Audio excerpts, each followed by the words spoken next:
Merry Christmas, ma'am, from the boys at McGinty's. Thank you. This little room was their whole world. Warm, fragile, and worth protecting.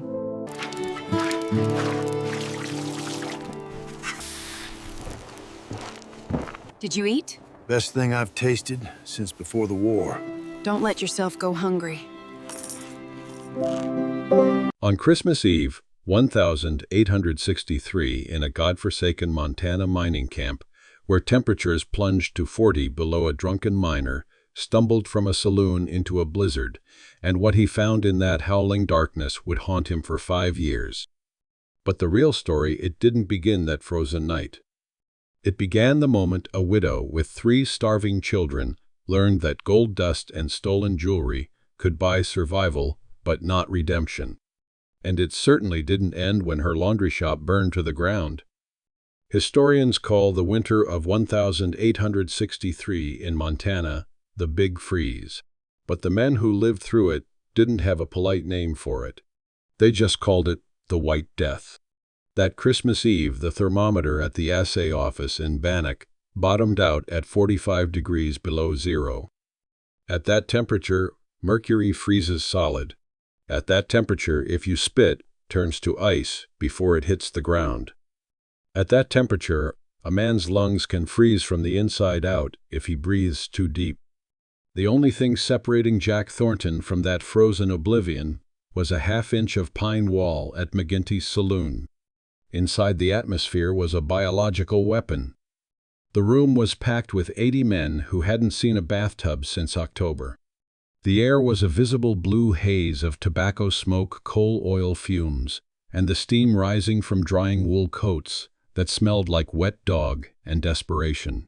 Jack sat in the corner, staring into a glass of what the miners called tarantula juice. It wasn't whiskey. It was raw alcohol colored with chewing tobacco and spiced with ammonia. It tasted like gasoline, but it did the job. It numbed the ache in his back and the noise in his head. Jack was 40 years old, but in the dim light he looked 60. 2 years of panning for dust in freezing creeks had taken his youth. Empty. He was just waiting for the courage to quit or the bad luck to die. Around him, the festivities were in full swing. A fiddle player was butchering Silent Night, playing it so fast it sounded like a jig. Men were gambling away their children's inheritance on faro tables. It was loud, it was violent, and it was fake. Every man in there was terrified of silence, because silence meant thinking about the families they had left back east. Jack's bladder finally gave him an ultimatum. He pushed back from the table, swaying. The room spun. He grabbed his heavy buffalo coat, stiff with grease and dirt, and shoved his way to the back door. "Shut the damn door fast," someone screamed as Jack grabbed the latch. He stepped out. The cold didn't hit him like a wind. It hit him like a hammer. It sucked the air right out of his chest, instantly sobering him up. The moisture in his nose froze into needles. His eyes watered and immediately ice shut. Jack fumbled to relieve himself against the rough logs of the building, his fingers clumsy and numb in seconds. He was hurrying, desperate to get back to the poison warmth of the saloon. Then the wind died. Just for a second. In that brief, impossible silence, Jack heard it. It wasn't a coyote. Coyotes were smart enough to be underground. It was a sound so thin, so brittle, that it sounded like glass breaking. "Mama, wake up." Jack froze. He squinted into the swirling whiteout. 20 yards away, at the edge of the corpse dump behind the saloon, sat a wagon. It was a prairie schooner, but its canvas was shredded, flapping uselessly like a broken sail. No horses. They had probably been eaten or frozen days ago. A faint, dying orange glow flickered from inside. Jack's brain, still swimming in alcohol, told him to ignore it. "Walk away, Jack. Not your problem. You can barely keep yourself alive." But his feet didn't listen. He crunched through the knee-deep drifts, the snow groaning under his boots like dry styrofoam. He reached the wagon. The wood was covered in a layer of hoarfrost an inch thick. He grabbed the canvas flap. It was frozen stiff. He had to crack it open. The smell hit him before the sight. It wasn't the smell of the unwashed miners in the saloon. It was sweeter, sicklier, the smell of gangrene and old sickness. Inside, lit by the last inch of a tallow candle, was a tableau of hell. A woman sat propped against a crate. She was Salish Native American, her copper skin turned a terrifying shade of gray-blue. Her eyes were open, staring at nothing, covered in a milky film of cataracts or exhaustion. Around her, curled like puppies seeking heat from a dying mother, were 3 children. They weren't moving. They weren't shivering. That was the worst sign. When the shivering stops, death is minutes away. And at their feet, taking up the only space where a fire could have been, lay a man. Or what was left of him. He was wrapped in a canvas tarp stiff as a board. Frozen solid. Jack looked at the woman. She blinked. Once. It was slow, like a lizard in winter. She wasn't waiting for help. People in this condition don't hope. She was just counting the heartbeats until the end. Jack looked at the smallest child, a girl maybe 3 years old. Her lips were blue. She was chewing on a piece of leather strap, part of a horse harness, trying to suck nutrition out of tanned hide. The sight sobered Jack Thornton faster than a bucket of ice water. The tarantula juice in his veins turned to acid. He looked back at the saloon. He could hear the muffled sound of the fiddle, the laughter, the warmth. 80 men drinking away their fortunes while 4 human beings froze to death 50 feet from their door. Rage, hot and unfamiliar, exploded in Jack's chest. It wasn't pity. It was fury. Fury at the cold, fury at the gold, fury at God, and mostly fury at himself. He didn't say, "Hold on." He turned back to the saloon, his face twisted into a snarl. He didn't stumble this time. He marched. He kicked the back door open with enough force to splinter the wood. The wind howled into the room, carrying the snow with it, killing the candles near the door. The fiddle stopped. The gambling stopped. Every head turned to look at the madman standing in the doorway, covered in frost, looking like an vengeful ghost from the blizzard. Music's over. Jack roared, his voice cracking with the cold. "Put the cards down. We got work to do." Jack burst back into the saloon like a man possessed. Snow flew from his coat as he strode to the center of the room and slammed his fist down on the nearest table with a crack that silenced even the drunken fiddle player. "Listen up." His voice cut through the noise like a knife. "There's a woman and 3 kids out there in a wagon. Husband's dead. No food, no fire. They're freezing to death while we sit here with our whiskey and our poker games." The silence that followed was profound. In the West, you could shoot a man over a card game, rustle cattle, or jump someone's mining claim, but there was one unbreakable code: you never ever abandoned women and children. Big Tom McCarthy was the first to move. He pulled off his wide-brimmed Stetson, a hat that had cost him 2 weeks' wages, and started walking from table to table. No words were needed. The men understood. What happened next was something Jack would remember for the rest of his life. These were not good men, not in the conventional sense. These were gamblers, claim jumpers, men running from the law or their pasts, or both. They cursed, they fought, they drank themselves into oblivion. But they were also men who understood suffering, who knew what it meant to be on the edge of survival. One by one they reached into their pockets and pulled out leather pouches of gold dust, the currency of the mining camps. They didn't measure or count. They simply poured the dust into Big Tom's hat, handful after handful. Some threw in silver Mexican dollars. One man added a small gold nugget he'd been saving. Another tossed in a silver pocket watch. At the poker table, A professional gambler, a man whose jewelry was as fake as his smile, hesitated for just a moment, then added the rings from his fingers to the collection. The stack of gold dust in the hat grew until it overflowed.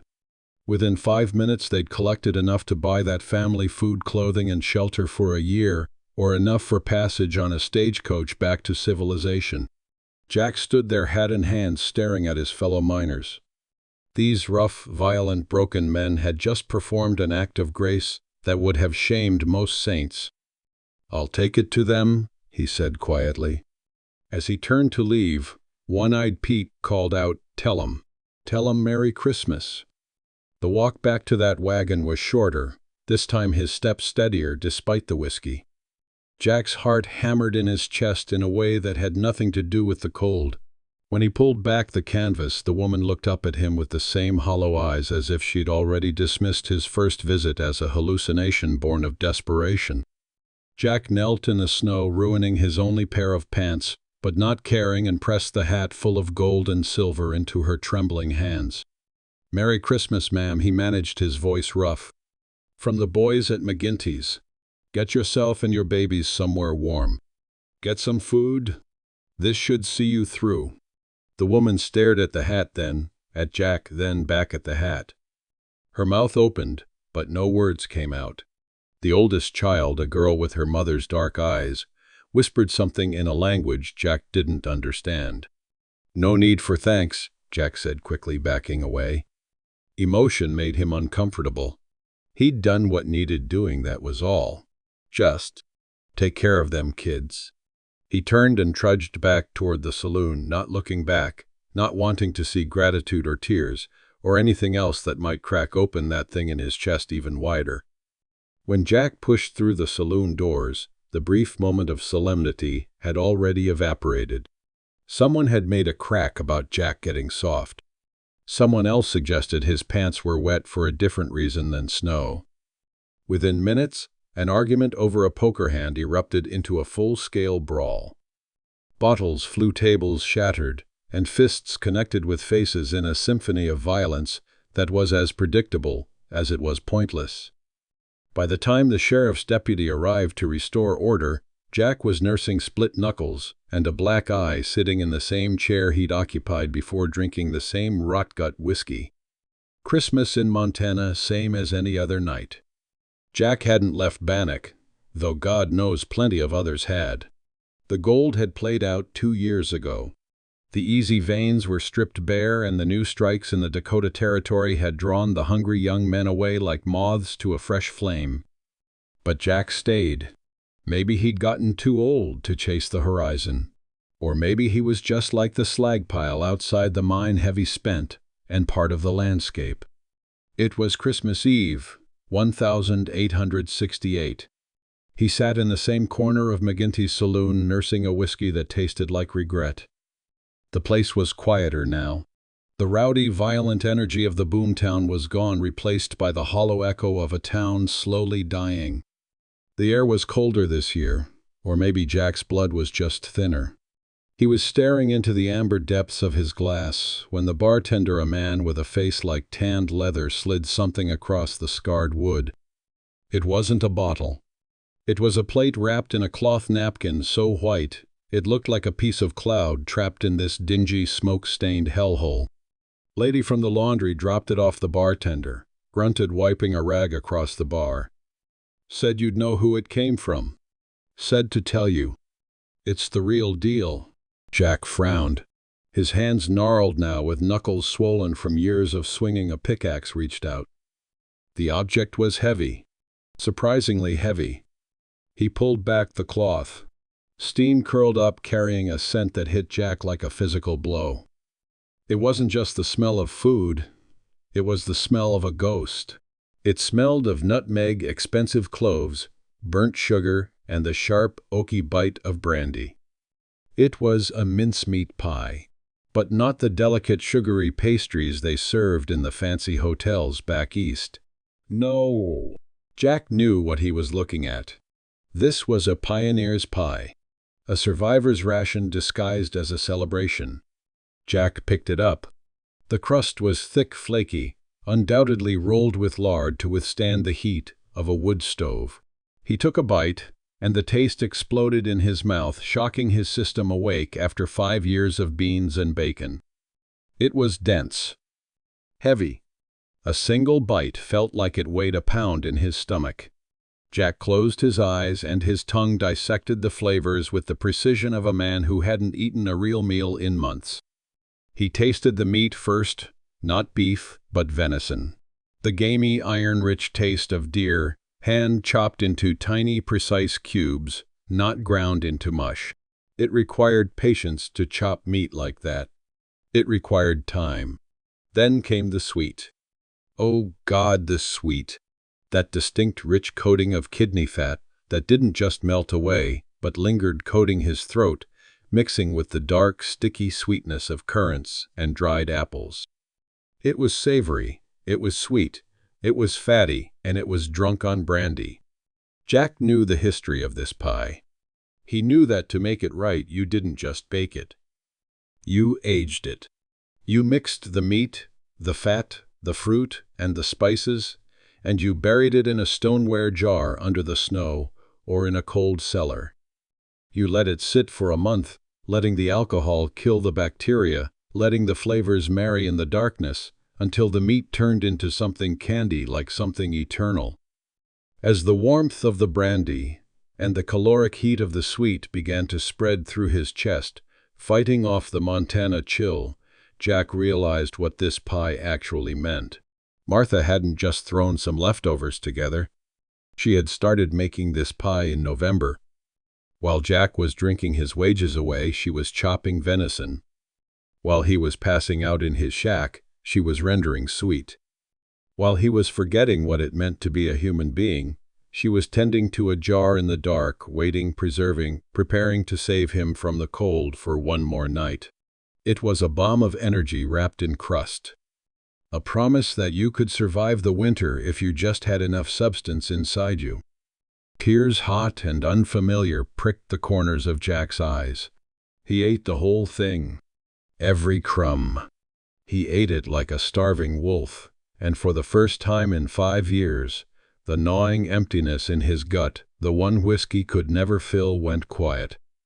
He pushed away from the bar, feeling the heavy, comforting weight of the meal anchoring him to the earth. He grabbed his bearskin coat and headed for the back door.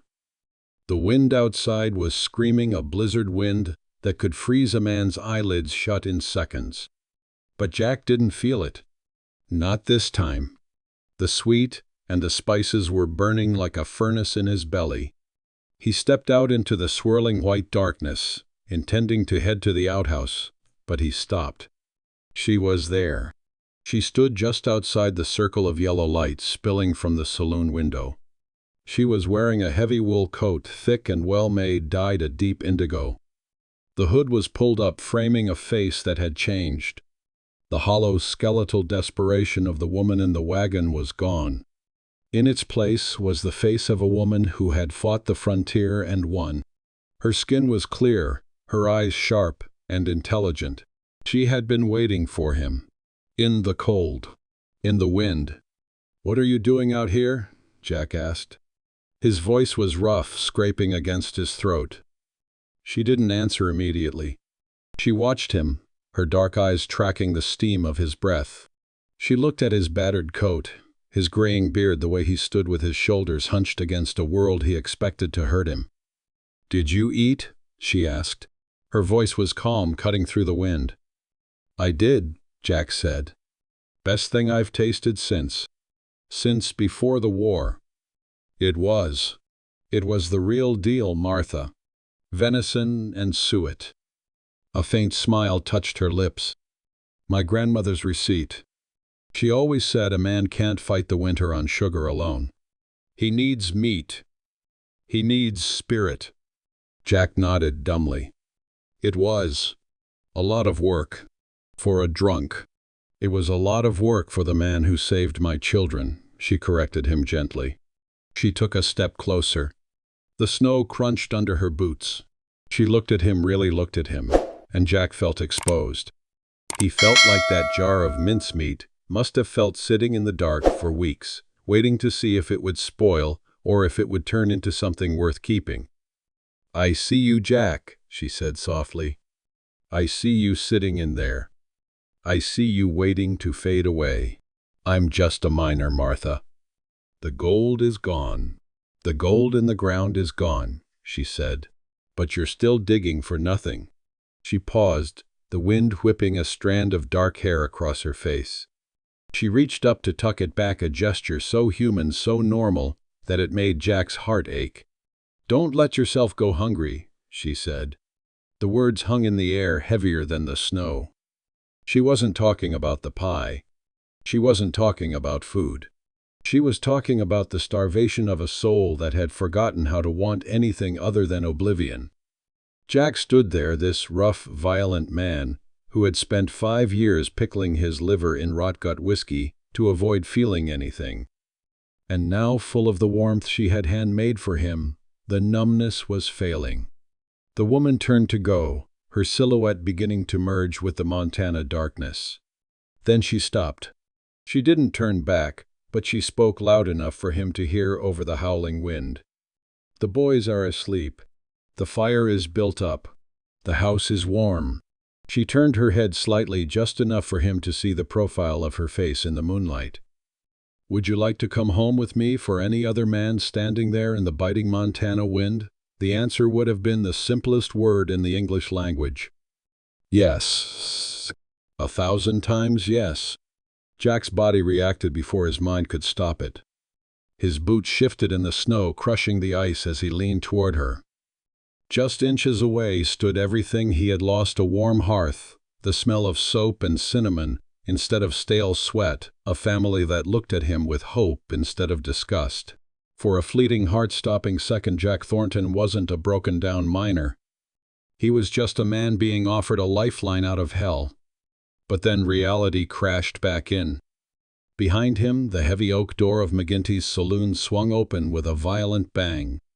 A gust of noise spilled out into the silent night, a chaotic symphony of shattered glass, a drunkard's incoherent screaming, and the sour, suffocating stench of cheap whiskey and vomit. The noise hit Jack like a physical slap. It was the sound of his world calling him back. He froze. Slowly, painfully, he looked down at his own hands, illuminated by the faint yellow light spilling from the window. They were trembling. A violent, rhythmic shaking that he couldn't control, the miner's curse, the withdrawal of a body that ran on poison. His knuckles were split and scabbed. His fingernails were permanently blackened with coal dust that no amount of scrubbing could ever remove. He looked at those ruinous hands. Then he looked at the pristine white linen napkin wrapped around the pie in Martha's grip. It was spotless, pure. The realization hit him with the force of a cave-in. If he stepped into her world, he wouldn't be saving himself. He would be polluting her. He was the mold that rots the wood. He was the fire that burns the house down. What right did a ghost like him have to haunt a home full of life? Jack slowly pulled his foot back, grounding his heel into the freezing mud where he belonged. He forced his trembling hands into his coat pockets, hiding his shame. "I can't," he rasped. The words tasted like ash and iron in his mouth. He cleared his throat, trying to find a voice that didn't sound like it was breaking. "I appreciate the offer, ma'am. Truly. But look at me."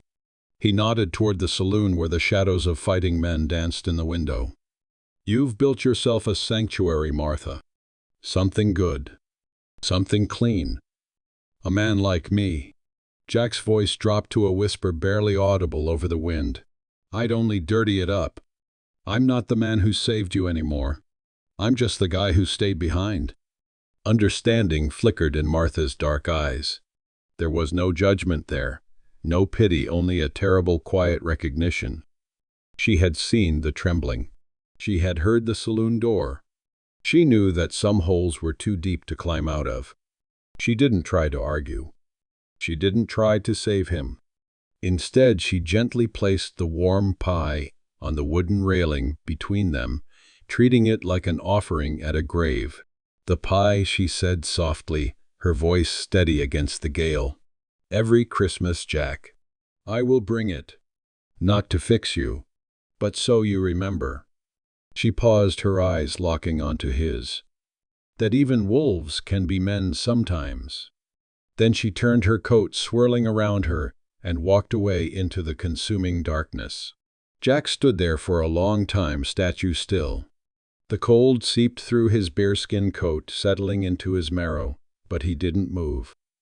He watched the spot where she had vanished until his eyes watered from the chill.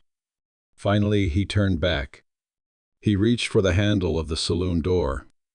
With a heavy sigh, Jack Thornton stepped back into the noise, the smoke, and the comfortable misery of the only life he had left. To the townsfolk of Bannock, Martha Redwing's laundry was a miracle of civilization. It was the smell of lavender and pressed cotton in a town that reeked of manure and greed. But to anyone who knew the mechanics of the frontier, that building wasn't a sanctuary. It was a bomb waiting for a spark. Inside those 4 pine walls lay the perfect recipe for a catastrophe, a fire triangle so volatile that Martha likely prayed every night, not for profit but for survival. Consider the fuel. The air inside the shop was always bone dry, sucked of moisture by the relentless heat of the stove. Strung across the ceiling like spiderwebs were endless lines of clothing, miners' heavy wool unions, cotton shirts, canvas trousers. In that arid heat, the fabric had become desiccated, brittle as straw. They weren't just clothes anymore. They were fuses hanging overhead, waiting to carry flame across the room faster than a man could sprint. Then there was the heat. To boil 50 gallons of water and keep 5 heavy cast iron sad irons, hot enough to press wrinkles out of denim, the central wood stove had to run white-hot 24 hours a day. It was an old iron beast, overworked and tired. Deep inside its belly, a hairline crack had formed in the firebox, invisible to the naked eye, slowly widening with every expansion of the metal. Up in the chimney, layers of creosote, that sticky, flammable, tar-form wood smoke, had built up like gunpowder unnoticed. And finally, the accelerant. Because the days were short and the work was endless, kerosene lamps hung from the rafters every 10 feet, glass bellies filled with oil swaying gently whenever the door opened. Martha and her children slept in the back room, separated from this inferno by only a thin curtain. They should have smelled the danger, but they didn't. That is the cruel irony of the trade. After years of breathing in caustic lye, soap-thick steam, and the sour sweat of 1,000 miners, their noses had gone blind. Olfactory fatigue, the doctors called it. The sharp tang of smoke didn't register to them anymore. It was just part of the background noise of their lives. But the dog knew. He was a mangy sheepdog mix named Rags, an ugly brute that Jack had saved from a kick in the ribs 2 years prior. He slept by the back door. At 2:00 a.m., the hairline crack in the stove finally gave way. It wasn't a loud explosion, just a pop like a knuckle cracking. A glowing ember no bigger than a fingernail spit out from the breach. It floated upward on the heat thermals, dancing like a firefly, until it settled gently onto the sleeve of a dry cotton shirt hanging on the lowest line. It took 3 seconds for the shirt to catch. It took 10 seconds for the fire to race up the sleeve and ignite the line. In 30 seconds, the ceiling was a rolling ocean of fire. The heat rose instantly, melting the solder on a kerosene lamp's handle. The lamp fell. It smashed onto the floorboards, spraying fuel everywhere. WHOOSH. The room didn't just burn, it inhaled. In the back room, Martha turned in her sleep, dreaming of clean sheets. She didn't smell the smoke, but Rags was already moving. The dog didn't bark. Smoke confuses a dog's throat. Instead, panic and instinct took over. He scrambled onto the bed where Martha's youngest boy, little Sam, was sleeping. The dog clawed at the blankets, whining a high-pitched sound of terror. When the boy didn't stir, the dog did the only thing he knew to do. He snapped his jaws around the boy's ankle and bit down. Hard. Sam screamed. That scream was the alarm bell that woke Martha Redwing just as the wall separating their bedroom from the shop disintegrated into ash. 400 yards away in his drafty shack, Jack Thornton woke up coughing. It wasn't a noise that woke him. It was the air. Even half-drunk Jack's lungs, scarred by years of quartz dust, were sensitive. The air tasted like burning pine and disaster. He rolled out of his bunk, his head throbbing with the dull ache of cheap whiskey. He kicked open his door and looked up the valley. The sky wasn't black. It was a bruised, violent purple lit from beneath by a terrifying orange pulse. "No," Jack whispered. The word scraped his throat. No, no, no. He didn't run like a young man. He couldn't. His knees were shot, his back was stiff. He shuffled, moving as fast as his broken body would allow, wheezing with every step. By the time he reached the laundry, the scene was straight out of Dante. The bucket brigade had formed a line of men passing leather buckets from the creek, but they were standing 50 feet back, shielding their faces. The heat was radiant, a physical weight that pushed you away. The windows had blown out. The fire was eating the oxygen so fast it created a vacuum, sucking air in with a sound like a freight train. There inside, a miner screamed, his face soot-blackened. I heard him, but the fronts blocked. Jack looked at the building. The roof was sagging. The kerosene lamps inside were popping one by one, bang, bang, bang, bang, sending fresh jets of blue and yellow flame shooting out the windows. Jack Thornton stopped. He looked at the men holding buckets, terror in their eyes. He looked at the fire, and for a second he thought about turning around.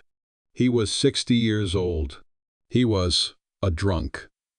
He was nobody. But then he remembered the taste of mincemeat pie. He remembered venison and suet. He remembered the woman who had told him not to go hungry. Jack spotted a horse trough near the hitching post. The water was green, stagnant, and covered in scum. He didn't hesitate. He climbed over the edge and submerged himself, coat, boots, and all. The shock of the icy water seized his heart, nearly stopping it. He came up gasping, water streaming from his beard, heavy and sodden. "Jack, don't be a fool, Big," Tom yelled. Jack didn't answer. He lowered his head and charged the back door. He didn't walk into the fire. He crawled. The air inside was superheated, over 400 degrees at head level. If he stood up, his lungs would scorch instantly. He kept his face in the mud of the floor, slithering like a snake. The sound was deafening. The roar of the fire, the crashing of timber, the hiss of boiling sap exploding from the pine walls. "Martha," he tried to yell, but it came out as a croak. He found them in the corner. They were trapped behind a massive support beam that had fallen from the ceiling, pinning the door shut. The dog Rags was barking madly at the wood, his fur singed. Martha was on the floor, shielding the children with her own body, a wet quilt thrown over them. The quilt was steaming. It was drying out. In seconds, it would burn. Jack reached the beam. It was raw timber, heavy and engulfed in flame at one end. He grabbed it. There was no adrenaline rush that masked the pain. That's a lie, told in dime novels. There was only pain. Immediate, blinding, white-hot pain.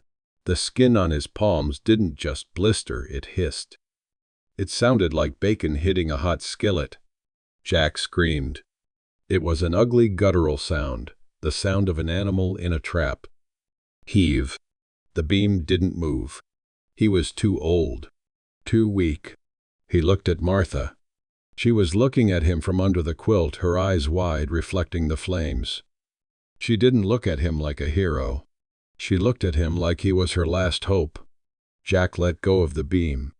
He jammed his shoulder, his bad shoulder, the one he'd dislocated in the mines under the wood. The heat of the timber burned through his wet coat, searing the skin of his shoulder. He dug his boots into the floorboards. He thought of the gold dust in the hat. He thought of the pie. He thought of the cold wind and the empty shack. Get out! Jack drove his legs down. He didn't lift with his muscles. He lifted with his bones. He felt something in his back pop, a sickening tear of muscle. He didn't care. The beam shifted. It groaned and slid 6 inches. Just 6 inches. Go! He roared, blood spraying from his lip where he'd bitten through it. Martha didn't hesitate. She shoved the children through the gap. The dog scrambled after them. Then she grabbed Jack's collar. He was done. His legs were jelly. The smoke had filled his head with darkness. She dragged him. A small woman, fueled by the terrifying strength of a mother, dragged a full-grown man, 3 feet, 4 feet, 5 feet. They tumbled out of the back door and into the mud just as the laundry gave up its fight. Crack, boom. The roof collapsed inward. A geyser of sparks shot 100 feet into the night sky. The rush of air knocked them flat. Jack lay face down in the muck. The cold night air felt like a miracle against his skin. He rolled over, retching, coughing, up black soot and fluid. He couldn't feel his hands. He held them up to his face. They were curled into claws, black and red, shaking violently. Not from whiskey this time. From shock. Martha was crawling toward him, her face streaked with tears and soot. She was checking the children. They were crying, terrified but alive. Jack let his head drop back into the mud. He closed his eyes. The pain was coming now, a tidal wave of it waiting to drown him. But as the darkness pulled him under, Jack Thornton smiled. A broken, bloody smile. He wasn't hungry anymore. Jack woke up 3 days later with his hands wrapped in bandages and Martha Redwing sitting beside his bed. "You're alive," she said simply. Disappointed, Jack croaked. The ghost of a smile crossed her face. "The children want to thank you. Tell them they're welcome. Now let me die in peace." But Martha didn't leave. Instead, she told him what had happened while he was unconscious. The same miners who'd filled a hat with gold dust 5 years ago had gathered again. This time they brought hammers and nails and lumber. In 3 days, working dawn to dusk, they'd rebuilt her laundry. Not just rebuilt, improved it. They'd installed a brick fireplace, far safer than the old wood stove. They'd dug her a well right beside the building, so she wouldn't have to haul water.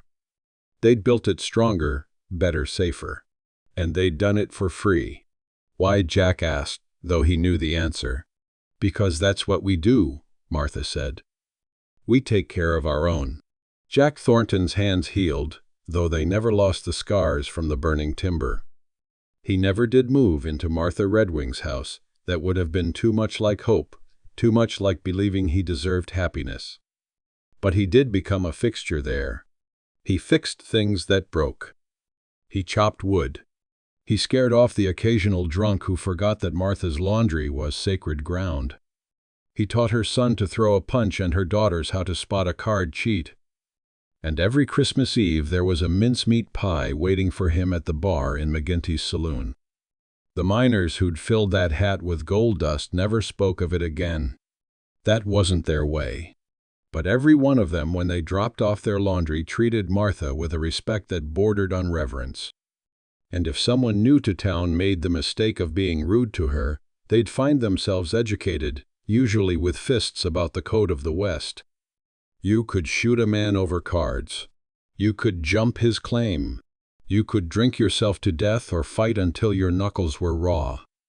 But you never ever abandoned the women and children. And once you'd chosen to protect something, you protected it with everything you had. Jack died in 1891, at the age of 62, his liver finally giving out after decades of abuse. At his funeral, Martha Redwing stood beside a grave in the Bannock Cemetery and placed a mincemeat pie on the fresh-turned earth. "Don't go hungry," she whispered to the wind. Around her stood a crowd of aging miners, fewer each year, their backs bent, their hands gnarled with arthritis, their glory days long behind them. These men, who'd once been young and wild and certain they'd strike it rich, had found something more valuable than gold in those frozen mountains. They'd found each other. And for one perfect moment on a Christmas Eve in 1863, they'd chosen to be better than they were. That was the real gold strike. That was the fortune that lasted. Claude is AI and can make mistakes. Please double-check responses.